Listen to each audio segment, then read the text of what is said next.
9ஆம் 10ஆம் வினாக்களுக்கு விடையளிப்பதற்கு கீழே தரப்பட்டுள்ள தகவல்களை பயன்படுத்துக.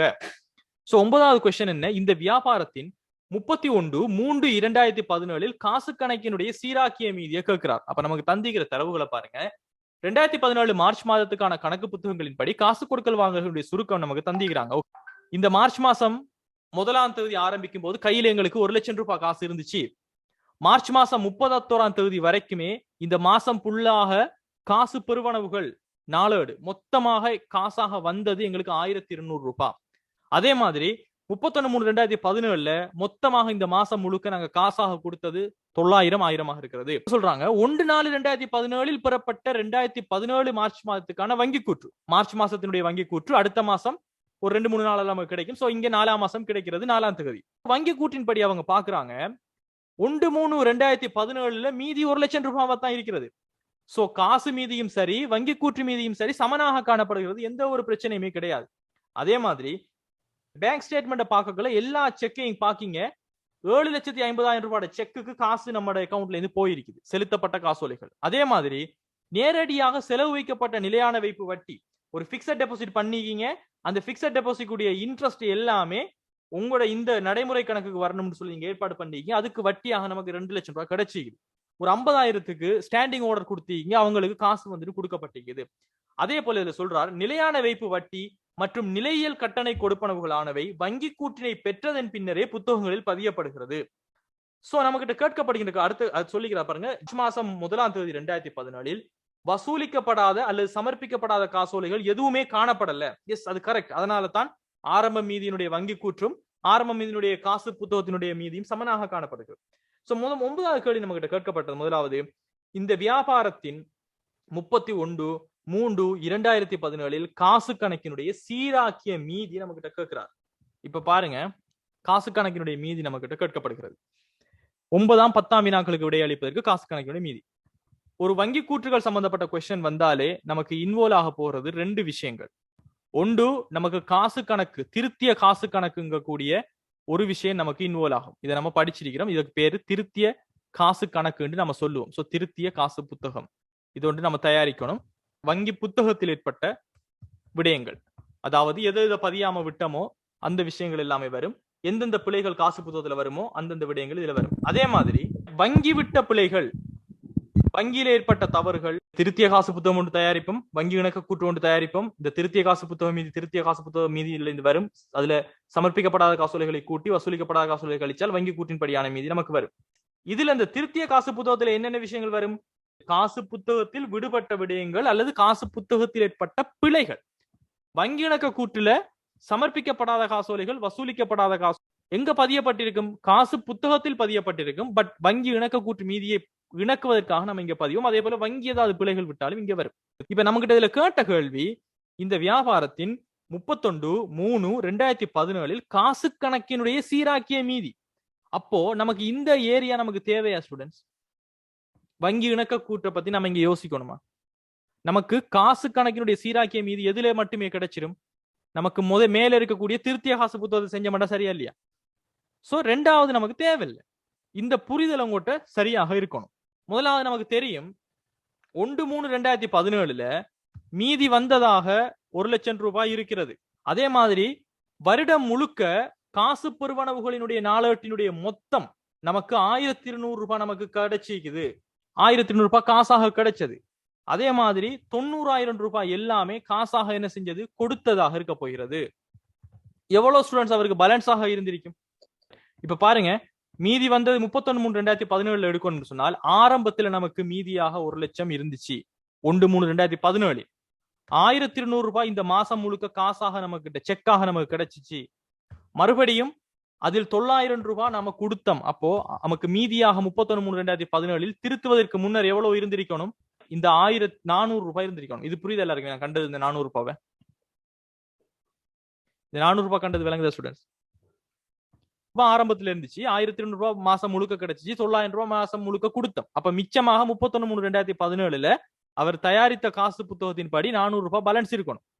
இது பிறகுதான் ஸ்டேட்மெண்ட் வருது. ஸ்டேட்மெண்ட்டை பார்த்து சில பிள்ளைகளை கண்டுபிடிக்கிறார். மார்ச் மாதத்துல வசூலிக்கப்பட்ட காசோலைகள் வசூலிக்கப்பட்டது அப்படின்னு என்ன அர்த்தம்? வசூலிக்கப்படாது கிடையாது. வசூலிக்கப்பட்டதுன்னு சொன்னால் நாம பேங்க்குக்கு கொண்டு போய் செக்கை கொடுத்து செக்குக்கு காசு வங்கி அவரினுடைய அந்த யார்கிட்ட இருந்து எடுக்கணுமோ அவங்ககிட்ட இருந்து எடுத்து நமக்கு காசாக தந்து விட்டது. எவ்வளவு? 1000 ரூபாவாக இருக்கிறது. காசு பெறுவனவுகள் நாளேட்டினுடைய மொத்த தொகை 1200 என்ன அர்த்தம்?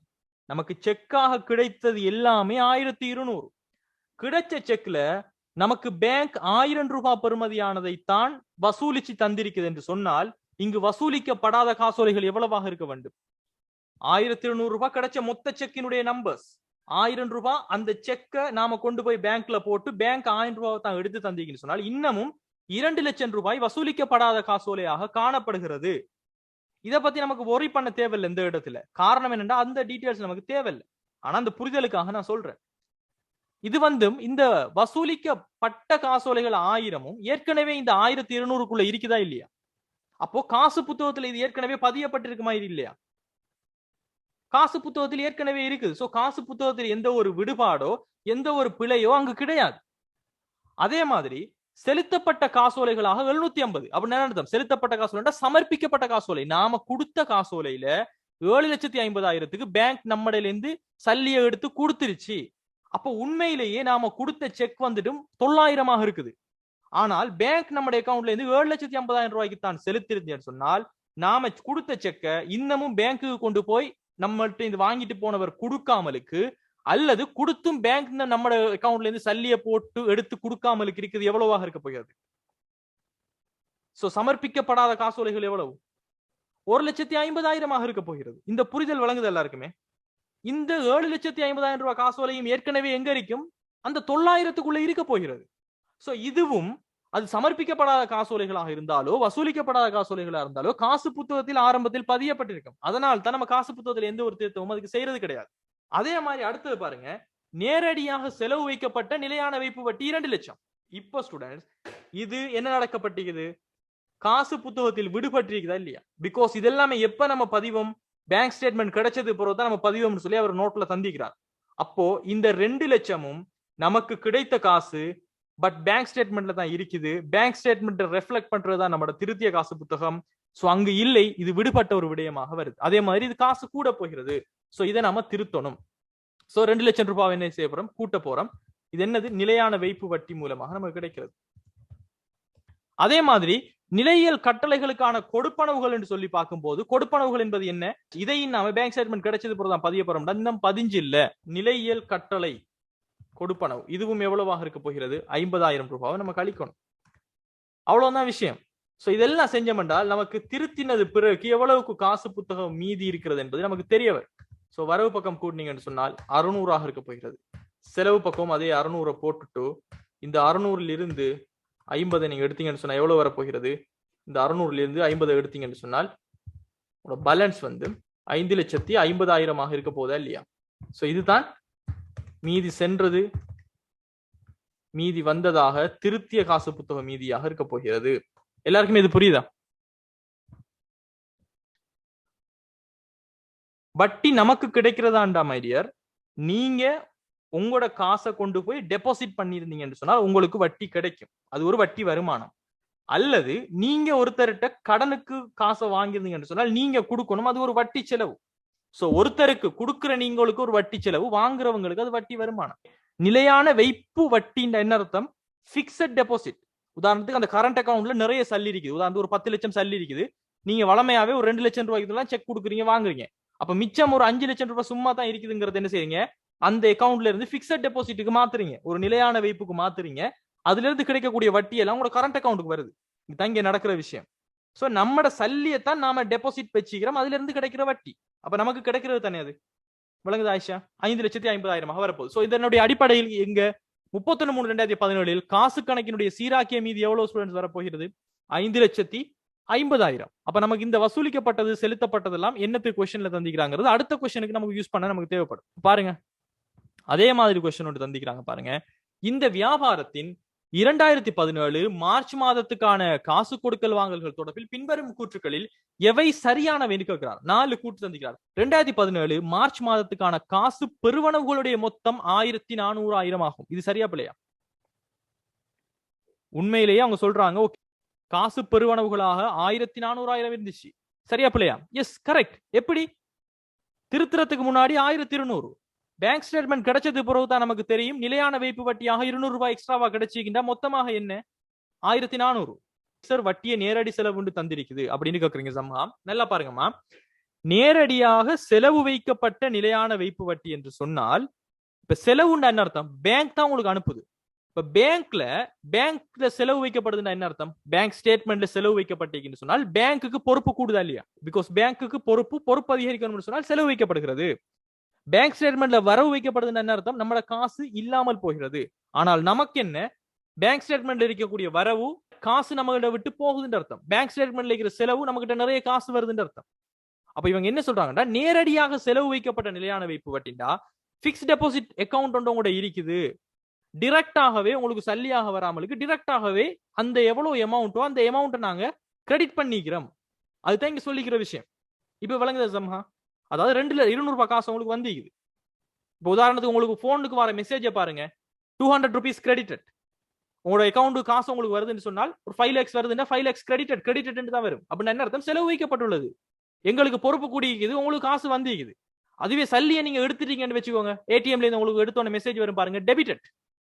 ஒரு 500 ரூபாய் 500 ரூபாய் டெபிட்டட் வரும். அப்படின்னா என்ன அர்த்தம்? வரவு வைக்கப்பட்டுள்ளது. உங்களுக்கு தர வேண்டிய தொகையிலிருந்து நாங்க கழிச்சு விட்டுட்டோம், எங்களோட பொறுப்பு குறைஞ்சிட்டு உங்களோட அக்கௌண்ட்ல இருந்து சல்லி எடுக்கப்பட்டுட்டு.